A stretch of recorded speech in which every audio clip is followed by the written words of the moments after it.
Iyob Chapter 29.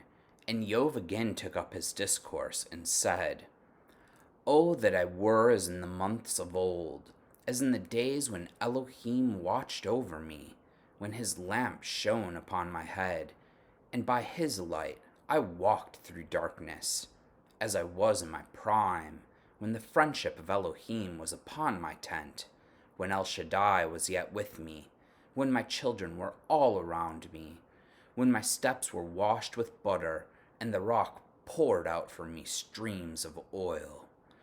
When I went out to the gate of the city, when I prepared my seat in the square, the young men saw me and withdrew, and the aged rose and stood. The princes refrained from talking, and laid their hand on their mouth. The voice of the nobles was hushed, and their tongues stuck to the roof of their mouth.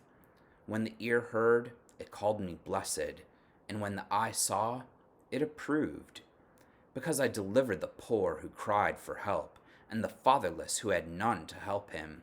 The blessing of him who was about to perish came upon me, and I caused the widow's heart to sing for joy. I put on righteousness, and it clothed me. My justice was like a robe and a turban.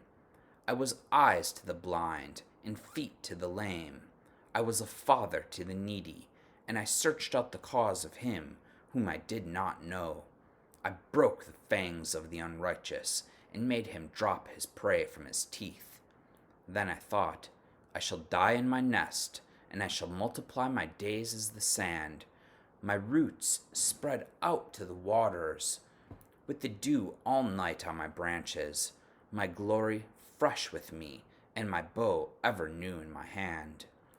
Men listened to me and waited, and kept silence for my counsel. After I spoke, they did not speak again, and my word dropped upon them.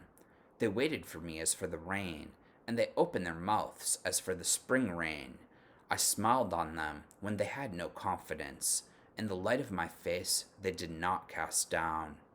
I chose their way and sat as chief, and I lived like a king among his troops, like one who comforts mourners. Amen.